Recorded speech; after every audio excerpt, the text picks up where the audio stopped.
Hello to all. तो कैसे हैं आप सब? आई होप सब अच्छे होंगे। और आज मैं जो वीडियो लेके आई हूँ ये मेरा लास्ट रिव्यू होगा। जो आजकल एग्ज़ाम्स चल रहे हैं जिनको HPRCA कंडक्ट कर रहा है। तो आजकल TGT आर्ट्स के एग्ज़ाम चल रहे हैं और बच्चे बहुत परेशान हैं।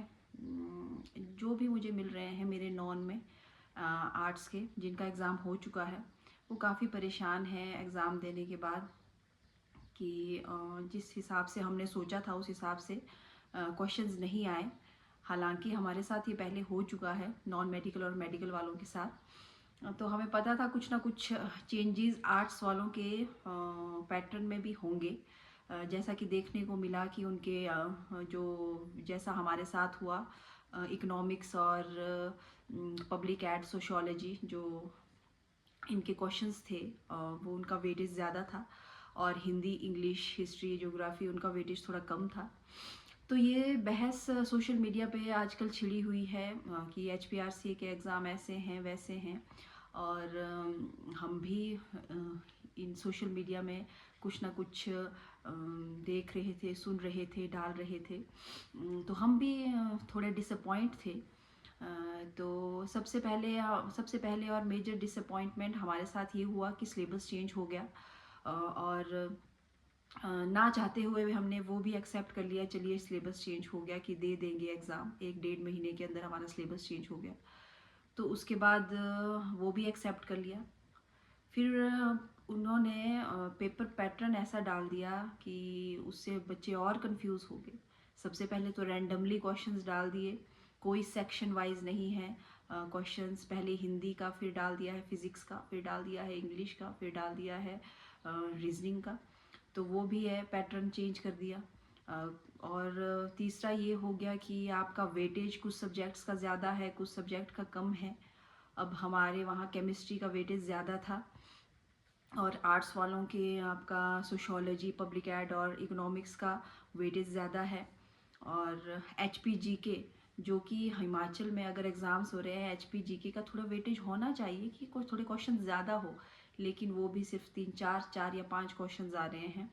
तो बच्चों में बहुत मायूसी छाई हुई है इन चीज़ों को लेकर कि ऐसा हो रहा है वैसा हो रहा है। और वो भी सच्चे हैं, एस्पिरेंट्स भी सच्चे हैं, क्योंकि कुछ बच्चे सालों से मेहनत कर रहे हैं पुराने पैटर्न के हिसाब से और एकदम पैटर्न का चेंज हो जाना ये एक धक्का लगना ही है उनके लिए। क्योंकि कुछ बच्चे 30 अप है मेरे जैसे और बहुत सालों से मेहनत कर रहे हैं और उनके लिए सिलेबस का यूँ रातों रात चेंज हो जाना और पैटर्न का ऐसे आना ये तो बहुत कन्फ्यूजन वाली बात है। क्योंकि जब एस्पिरेंट्स तैयारी करते हैं तो उनके पास एक प्रॉपर माइंडसेट होना चाहिए कि नहीं, हमारे पास सब्जेक्ट वाइज इस सब्जेक्ट से वेटेज थोड़ा ज़्यादा आ रहा है, इस सब्जेक्ट से मतलब प्रॉपर होता था। जैसे हमारे एच पी आर से सॉरी जो पुराने पैटर्न था उसमें हमारे पास 20-30 क्वेश्चंस आते थे। केमिस्ट्री के 30 आएंगे, फिजिक्स के 30 आएंगे, मैथमेटिक्स के। और HPGK का पता होता था कि 10-20 क्वेश्चंस यहाँ से आएंगे, 4-5 क्वेश्चंस आपके हिंदी के आएंगे, इंग्लिश के आएंगे। मतलब पता था कि ये पैटर्न था और हमें पढ़ाई में भी थोड़ा ये हो जाता था, इजी हो जाता था सब्जेक्ट को थोरली रिवाइज करना। तो ये भी बहुत बड़ी समस्या हो गई है और बच्चे बहुत परेशान हो रहे हैं। तो मेरा मानना ये है कि अब परेशान होने का कोई फ़ायदा नहीं है, क्योंकि हमें ये चीज़ अब एक्सेप्ट करनी होगी। क्योंकि आने वाले दिनों में JBT का एग्ज़ाम होने वाला है, पटवारी का होने वाला है, जो भी कंडक्ट करेंगे तो हमें ये चीज़ एक्सेप्ट करनी होगी कि पेपर पैटर्न ऐसा ही आएगा और हमें इसी के हिसाब से ही तैयारी करनी होगी। क्योंकि अब हमारे हाथ में कुछ नहीं है। आप YouTube पे डालिए, Facebook पे डालिए, कहीं भी डालिए, इंस्टाग्राम पे डालिए, तो उन चीज़ों से कुछ भी नहीं होगा। क्योंकि जो हमारी सरकार है ये कुछ सोई हुई है।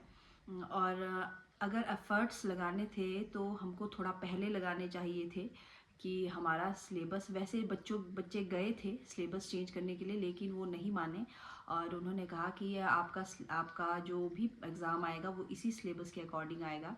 तो मेरा मानना ये है कि आप कंफ्यूज मत होइए यूट्यूब में जो वीडियोस देख देखिए कि ऐसा हो रहा है वैसा हो रहा है। तो आप अपनी तैयारी को कंटिन्यू रखिए क्योंकि एग्ज़ाम पैटर्न अब ऐसा ही आएगा और and we have to accept it, और हमें इसी हिसाब से तैयारी करनी होगी। और कुछ बच्चों ने सालों से तैयारी की है, वो मायूस हैं कि हमने इतना पढ़ा और हमें बस 10-15% भी उसमें से मतलब अच्छे से तैयारी की थी और उसमें से सिर्फ 10-15% ही आया एग्ज़ाम में। तो आपकी तैयारी बिल्कुल भी वेस्ट नहीं जाएगी। हो सकता है आपके आने वाले एग्ज़ाम्स में वो काम आए, क्योंकि पढ़ाई कभी वेस्ट नहीं जाती है। और हमें इस पैटर्न को एक्सेप्ट करना होगा जो भी है। नॉर्मलाइजेशन फैक्टर है, अभी नॉर्मलाइजेशन फैक्टर भी एक बहुत बड़ी वो समस्या है क्योंकि देखिए जो हमारा 9-9 शिफ्टों में पेपर हो रहे हैं, आर्ट्स वालों के तो 18 शिफ्ट में है, शायद 18-20 शिफ्ट में पेपर हो रहे हैं। अब इतने पेपर सेट करेंगे, हो सकता है किसी एक शिफ्ट में बच्चे ने अच्छे से तैयारी करके नहीं आया, उनके कम मार्क्स आए हों, तो उनके उनकी शिफ्ट को कैसे वो डिफ़िकल्ट मेजर कर सकते हैं। जो भी वो मीन स्टैंडर्ड डेविएशन निकालेंगे, वो भी एक बहुत बड़ी समस्या है। इससे भी बच्चे अभी आंसर की देख रहे हैं तो उनको पूरा पता नहीं है कि हमारे क्वेश्चंस के जो हमारे नंबर है घट जाएंगे बढ़ जाएंगे, क्योंकि एक शिफ्ट को डिफ़िकल्ट मेजर किया जाएगा, एक को आसान, और उस हिसाब से आपका जो भी मीन स्टैंडर्ड डेविएशन निकालेंगे। तो मेरा मानना ये है कि ज़्यादा मत सोचिए और अपनी पढ़ाई को कंटिन्यू रखिए, इसी पैटर्न के हिसाब से आगे बढ़िए क्योंकि अगर हमारे हाथ में होता तो आज तक हम कुछ कर सकते थे, लेकिन HPRC शायद यही एग्ज़ाम पैटर्न फॉलो करने वाला है। और यूट्यूब पे वीडियो देख के, सोशल मीडिया पे वीडियो देख के कंफ्यूज मत होइए मेरे ख्याल से, क्योंकि कंफ्यूज होने से कुछ नहीं होगा। आप अपनी तैयारी को जारी रखिए और आगे आने वाले दिनों में जो भी एग्ज़ाम होंगे उनके लिए तैयार रहिए। और कम से कम मेंटली प्रिपेयर तो हो गए हम कि आपका पैटर्न यही होगा और ये चेंज नहीं होगा। तो अब वीडियोस वगैरह जो बढ़ रही है कि शिफ्ट 3 की एनालिसिस, शिफ्ट 2 की एनालिसिस, इन्हें कम देखिए क्योंकि आपको पता नहीं है कि आपके वाले एग्ज़ाम में कौन सा पोर्शन ज़्यादा आने वाला है, कौन सा कम आने वाला है। इसलिए अपनी पढ़ाई को कंटिन्यू रखिए और कंफ्यूज मत होइए। और all the best to all the aspirants of TGT arts जिनका अभी आने वाले दिनों में एग्ज़ाम है, और उसके बाद शायद JBT का होगा, देन पटवारी होगा। तो अपनी तैयारी को जारी रखिए और पेपर पैटर्न के हिसाब से पढ़िए। तो यही था मेरा ये एग्ज़ाम का, HPRC के एग्ज़ाम को लेके लास्ट रिव्यू था मेरा। तो बस, thank you so much and love you all.